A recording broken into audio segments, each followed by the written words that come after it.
What are the benefits of compound interest? The main benefit of compound interest to savers is the promise of exponential growth of their money. Once interest is added to an account, it starts earning interest itself, increasing the rate at which the account can grow. This applies to all sorts of savings instruments, including savings accounts, money market funds, and certificates of deposit. Lenders also benefit from compound interest because unpaid interest added to a loan's balance will also earn additional interest, increasing the amount of the balance due. When a savings deposit is left untouched except for the addition of interest, each such addition will be larger than the previous one and will eventually be larger than the amount of the original deposit. When combined with even a modest regular savings program, such an account can grow very quickly. This is what's meant when people refer to the miracle of compound interest.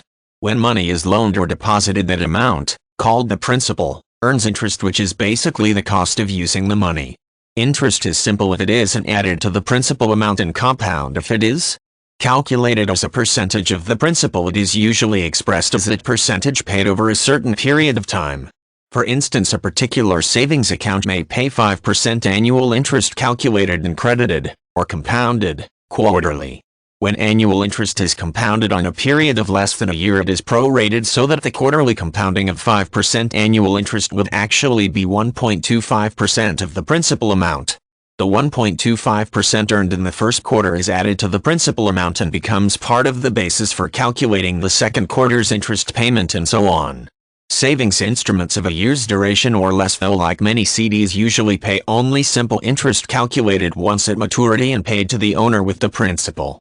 Savings accounts and money market accounts, among others, generally compound interest more frequently than CDs. The frequency with which interest is compounded is an important consideration when comparing accounts.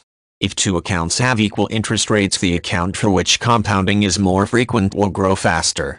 Thus, an account with a 5% annual interest rate that is compounded quarterly will grow faster than one whose interest is compounded every 6 months. Some institutions, however, calculate interest very frequently, often daily, but credit the account less frequently, such as monthly or quarterly, thus dampening the compounding effect somewhat. The method used to calculate interest can vary among institutions. A few institutions base the calculation on the lowest balance during the calculation period. That is, only that money that was in the account for the entire period. Another method is based on the average daily balance amount, while some institutions calculate interest on the actual daily balance. All depositors, but especially those who use their accounts frequently, benefit the most from daily calculation of interest. The average daily balance is the next most beneficial method, while the lowest daily balance is the least advantageous. Compound interest is also a feature of loans.